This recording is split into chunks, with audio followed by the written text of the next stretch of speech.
అదే RTV app వార్తల్ని క్షణాల్లో చదివే అవకాశం ఉంటుంది. ఒక న్యూస్ పేపర్, ఒక టెలివిజన్ ఛానల్ మీ చేతుల్లో ఎప్పుడూ ఉంటాయి. నేతల మధ్య మాటల యుద్ధం మొదలైంది. ఇటు బీఆర్ఎస్ పార్టీ నేతలు, ముఖ్యంగా రాష్ట్ర ముఖ్యమంత్రి రేవంత్ రెడ్డి, కాంగ్రెస్ పార్టీ రాష్ట్ర అధ్యక్షుడు మహేష్ కుమార్ గౌడ్పై మాటల యుద్ధంకి తెరలేపారు.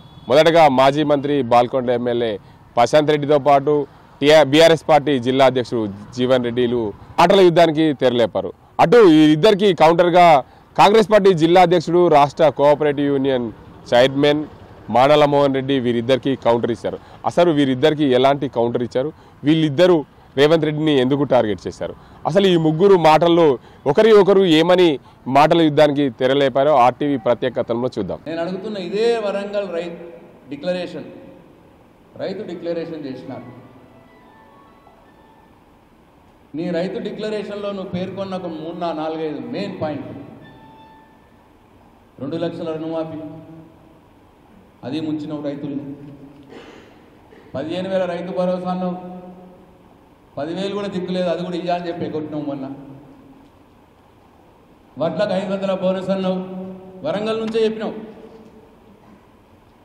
మళ్ళీ దాంట్లో డ్రామా కిరికిరి పెట్టి దొడ్డు వడ్లకు ఇయ్యము, సన్నం వడ్లకు ఇద్దాము అన్నావు. మళ్ళా సన్నం వడ్లకు ఇయ్యబడుతుంది అని చెప్పి కొనుగోలు కేంద్రాలు లేట్ చేసినావు. లేట్ చేస్తే రైతులు పాపం ఆరబోసుకోలేక ప్రైవేట్ వాళ్ళకి అమ్ముకున్నారు. 70% వడ్లు వెళ్ళిపోయినాయి. అది చేయలేవు. రైతు కూలీలకు 12,000 ఇస్తాను, అది లేదు. కౌలుదారులకు రైతు మంది ఇస్తాను, అది లేదు. నువ్వు వరంగల్ రైతు డిక్లరేషన్లో చెప్పినటువంటి ఏ ఒక్క హామీ కూడా సంవత్సరమైంది ఇప్పటిదాకా నెరవేర్చలేదు. ఏ ముఖం పట్టుకొని మళ్ళీ అదే వరంగల్లో విజయోత్సవ సభ చేసుకుంటున్నావు రేవంత్ రెడ్డి అని చెప్పి నేను నిన్ను నిలదీస్తా ఉన్నా. ఈ నిజామాబాద్ సభ వేదిక నుంచి నీకు దమ్ము, ధైర్యం, నీకు సిగ్గు, లజ్జ ఉంటే, నిజంగానే మీరు ఒక ముఖ్యమంత్రి అనుకుంటే శ్వేతపత్రం విడుదల చేయి. ఎంతమందికి 500 వడ్ల బోనస్ వేసినావు?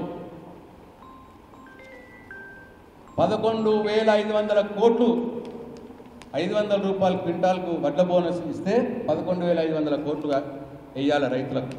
ఈ రాష్ట్రంలో 1000 కోట్లు నిజామాబాద్ జిల్లాలో వేయాలి. నేను డిమాండ్ చేస్తా ఉన్నా. నువ్వు ఇగో ఈ నిమిషానికి రాష్ట్రం మొత్తం మీద 11,500 కోట్లలో ఎన్ని కోట్లు వేసినావు 500 బోనస్ కింద రైతులకు? నిజామాబాద్ జిల్లాలో 1000 కోట్లు ఇవ్వాల్సిన 500 వడ్ల బోనస్లో 1000 కోట్లలో ఎన్ని కోట్లు వేసినావు నిజామాబాద్ జిల్లాలో? రైతు రుణమాఫీ ఎందుకు వేయలేవు? రైతు భరోసా ఎందుకు ఎగ్గొట్టినావు? మొత్తం శ్వేతపత్రం విడుదల చేయాలి. వాళ్ళతో శ్వేతపత్రం విడుదల చేయాలని చెప్పి నేను నిజామాబాద్ జిల్లా పార్టీ పక్షాన నేను ముఖ్యమంత్రి రేవంత్ రెడ్డి గారిని డిమాండ్ చేస్తూ ఉన్నాను. ప్రభుత్వం ఎప్పుడు ఊడిపోతుందో తెలియదు, ప్రజలు ఎప్పుడు తిరగబడతారో తెలియక అర్థం కాక వరంగల్ సభలో మాట్లాడుతూ ఉన్నారు. ఇది రైతుల పాలన, రైతుల కోసం ఏవేవో చేసినామని అన్ని అబద్ధాలు చెప్తూ ఉన్నాడు. గతంలో ఇదే రాష్ట్ర ముఖ్యమంత్రి ఆయన పిసిసి ప్రెసిడెంట్ ఉన్నప్పుడు వరంగల్ డిక్లరేషన్ చేసిన హామీలన్నీ విలేకరుల మిత్రులకు తెలుసు. దాంట్లో ప్రధానంగా రైతుల గురించి చేసిండు. 9 అంశాలు ఉన్నాయి. 9 అంశాల్లో ప్రధాన అంశం, మొదటి అంశం 2 లక్షల రైతు రుణమాఫీ. ఇది అట్టర్ ఫెయిల్. రైతు రుణమాఫీ విషయంలో 50,000 కోట్ల రూపాయలు ఈ రైతులకు బాకీ ఉన్న ఈ రాష్ట్ర ముఖ్యమంత్రి బాకీదారుడై ఫ్రస్ట్రేషన్లో, పరేషాన్లో ఏం చేయాలని అర్థం కాక రైతులకు రుణమాఫీ చేసినని దేవుళ్ళకే శటకోపం పెట్టినటువంటి ముఖ్యమంత్రి ఈ దేశంలో ఎవరు ఉన్నారంటే అది రేవంత్ రెడ్డి అని చెప్పి సందర్భంగా నేను తెలియజేస్తున్నా. ఎవరైనా మనుషులకు శటకోపం పెడతారు, విలేకరులకు అర్థమైందచ్చు. ఈయన దేవుళ్ళకే శటకోపం పెడుతుండు. ఆర్మూర్ వచ్చి ఆర్మూర్ల సిద్ధుల గుట్ట సాక్షిగా మొత్తం రైతులకు రుణమాఫీ చేసిన అన్నాడు. ఇవాళ ఆర్మూర్కి వస్తే ముఖ్యమంత్రికి తెలుస్తుంది ఎంతమందికి రుణమాఫీ చేసినా, ఎంతమందికి ఏం చేసినా. ఈ వరంగల్ డిక్లరేషన్లో ఇందిరమ్మ రైతు భరోసా ఫెయిల్. కాంగ్రెస్ ప్రభుత్వం ఏర్పడిన వెంటనే ఏకకాలంలో 2 లక్షల రైతు రుణమాఫీ ఇస్తా అన్నాడు, అది కూడా ఫెయిల్. భూమి లేని ఉపాధి హామీ రైతు కూలీలకు 12,000 అన్నాడు, అది కూడా ఫెయిల్ అయిపోయిండు. మెరుగైన మద్దతు ధర అన్నాడు, మద్దతు ధర కూడా ఫెయిల్ అయిపోయింది. 10 రకాల పంటలకు ఇస్తున్నాడు. మూతపడిన చక్కెర కర్మాగారాలు తెరిపిస్తున్నాడు, దాంట్లో కూడా ఫెయిల్ అయిపోయిండు. పసుపు బోర్డు తీసుకొస్తాడు. ఇది నిన్న సభ ఏదైతే వరంగల్ సభలో మాట్లాడిండో ఆ సభలో అంతకుముందు అదే ప్రాంతంలో వరంగల్ డిక్లరేషన్ అని చెప్పిన పిసిసి ఆనాడు ప్రెసిడెంట్ ఉండే. ఈరోజు ముఖ్యమంత్రిగా ఫెయిల్ అయిన హామీలను ఫాదర్ ఆఫ్ ద లయర్, అబద్ధాలకు తండ్రి లాంటోడు ఈ ముఖ్యమంత్రి ఈ రాష్ట్రానికి. మొత్తం మాట్లాడితే నోరు విప్తే అబద్ధం.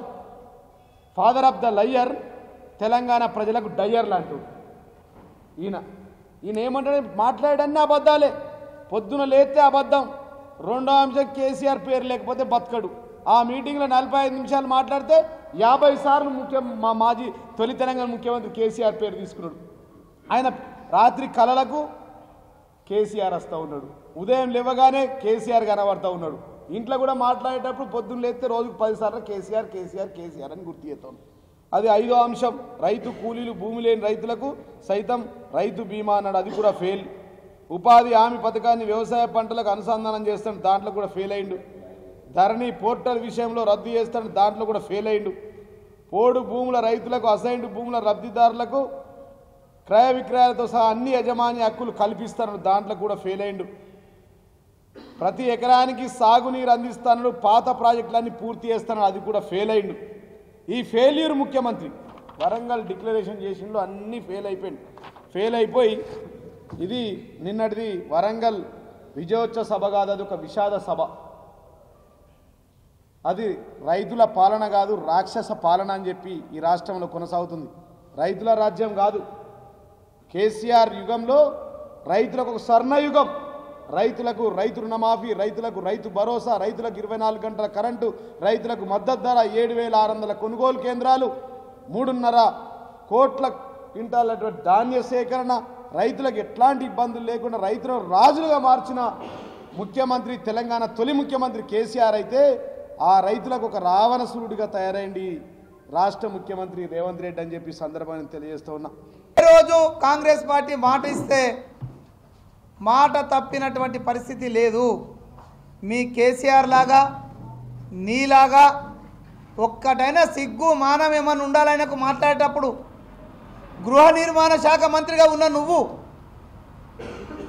10 సంవత్సరాల కాలంలో నీ నియోజకవర్గంతో పాటు ఆర్మూర్, నిజామాబాద్ రూరల్, నిజామాబాద్ అర్బన్, బోధనలలో పట్టుమని 100 ఇళ్ళు కూడా ఇవ్వనటువంటి మీరు ఇలా మా హామీల గురించి మాట్లాడుతుంటే నీకు తెలివి ఉందని చెప్పాలన్నా తెలివి లేదని చెప్పాలన్నా నాకైతే అర్థం కావడం లేదు.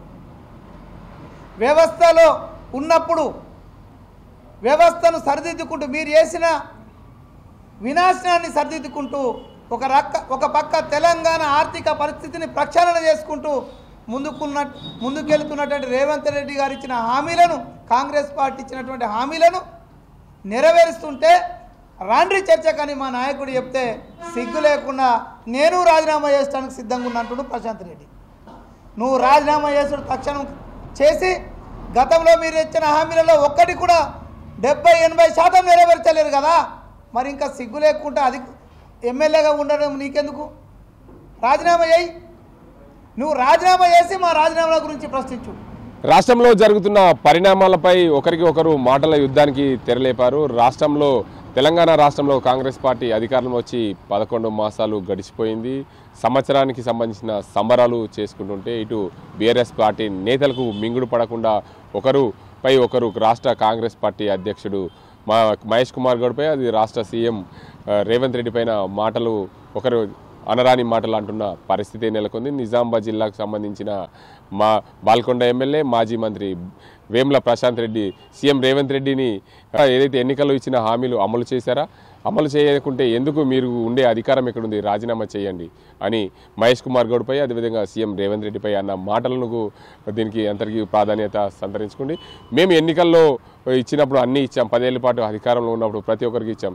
మీరు ఇంటికి మహాలక్ష్మి పథకం కింద 2,500 రూపాయలు ఇచ్చారా, 4,000 రూపాయలు వృద్ధాప్య పింఛన్లు ఇస్తున్నారా, అదేవిధంగా కేవలం మీరు రైతులకు 2 లక్షల వరకు రుణమాఫీ అన్నారు, ఇచ్చారా? రైతు భరోసా 15,000 రూపాయలు అన్నారు, ఇచ్చారా అంటూ మాటల యుద్ధానికి తెరతీశారు. అటు రాగచర్లకు అంశాన్ని తెరపైకి తెచ్చారు మాజీ మంత్రి బాల్కొండ ఎమ్మెల్యే ప్రశాంత్ రెడ్డి. మరోవైపు బీఆర్ఎస్ పార్టీకి సంబంధించిన బీఆర్ఎస్ పార్టీ జిల్లా అధ్యక్షుడు ఆర్మూర్ మాజీ ఎమ్మెల్యే జీవన్ రెడ్డి కూడా రేవంత్ రెడ్డిపై విరుచుకుపడ్డారు. కేసీఆర్ను ముట్టుకుంటే మాడి మస్ అయిపోతారు, మాది 500, 1000 కేవీల ట్రాన్స్ఫార్మర్లు మాజీ సీఎం కేసీఆర్ అని అన్న మాటలు జీవన్ రెడ్డి అనే అంశాన్ని తీసుకొచ్చు. మమ్మల్ని ముట్టుకుంటే మాడి మస్ అయిపోతారు, మా జోలికి రావద్దు అని ఆయన సీఎం రేవంత్ రెడ్డిని అన్న మాటలు చూసుకోవచ్చు. అయితే ఇద్దరికి కూడా కౌంటర్ ఇచ్చారు నిజామాబాద్ జిల్లాకు సంబంధించిన కాంగ్రెస్ పార్టీ జిల్లా అధ్యక్షుడు రాష్ట్ర cooperative union chairman Manala Mohan Reddy. మీరు మా పార్టీ జోలికి రావద్దు, మేము అనుకుంటే మీరు పుట్టగతులు ఉండకుండా పోతారు, మిమ్మల్ని తొక్కి పాతాళం పెడతాం. జీవన్ రెడ్డి అదేవిధంగా వేముల ప్రశాంత్ రెడ్డికి కౌంటర్ ఇచ్చారు. అసలు వీళ్ళు ఆ మాటలు తెరలేపడానికి ప్రధాన కారణం ఏంటి, అసలు ఒకరిపైన ఒకరు ఎందుకు తిట్టుకోవాల్సి వచ్చింది, అసలు వీరందరికీ కూడా మానాల మోహన్ రెడ్డి అన్న అంశాన్ని ఇటు ప్రశాంత్ రెడ్డికి ఇటు మాజీ ఎమ్మెల్యే బీఆర్ఎస్ పార్టీ జిల్లా అధ్యక్షుడు జీవన్ రెడ్డికి అన్న అంశాలను అయితే చూసుకోవచ్చు. మొత్తానికి అటు మాజీ మంత్రి బాల్కొండ ఎమ్మెల్యే ప్రశాంత్ రెడ్డిని మీరు రాజీనామా చేస్తా అన్నారు, 10 ఏళ్ళుగా మీరు రైతులకు ఏం చేశారు, మీరు ఇచ్చిన హామీలు ఒకటైనా నెరవేర్చారా, ఉద్యోగాలు ఇచ్చారా, ఏం చేశారు, మీరు ముందు రాజీనామా చేసి రండి అని చెప్పి మానాల మోహన్ రెడ్డి అన్న అంశాన్ని మేము అధికారంలోకి వచ్చి 11 మాసాలైంది, 50,000కు పైగా ఉద్యోగాలు ఇచ్చాం, రైతులకు 2 లక్షల లోపు ఉన్న రుణాలు మాఫీ చేసాం, 2 లక్షల పైన ఉన్న వారందరికీ కూడా త్వరలోనే మాఫీ చేస్తాం, రైతు భరోసా ఇస్తున్నాం, రైతులకు బోనస్ అన్నధాన్యానికి బోనస్ ఇస్తామన్నాం, ఇచ్చినాం. ఏదేమైనప్పటికీ మా కాంగ్రెస్ పార్టీ ఇచ్చిన హామీలని నెరవేర్చేందుకు సిద్ధంగా ఉంది, నెరవేరుస్తున్నాం. 11 మాసాలే గడిచింది, మీకంటే ఎక్కువ అభివృద్ధి చేశామని చెప్పి కాంగ్రెస్ పార్టీ జిల్లా అధ్యక్షుడు మానాల మోహన్ రెడ్డి ఇద్దరికి కౌంటర్ ఇచ్చిన పరిస్థితి నెలకొంది. ఇది ఇక్కడ పరిస్థితి. కెమెరా అజింతో గంగారెడ్డి, RTV నిజామాబాద్. మరిన్ని వీడియోస్ కోసం ఛానల్ ని సబ్స్క్రైబ్ చేయండి, లేటెస్ట్ అప్డేట్స్ కోసం వాట్సాప్ ఛానల్ ని ఫాలో చేయండి అండ్ లింక్ డిస్క్రిప్షన్ లో ఉంది.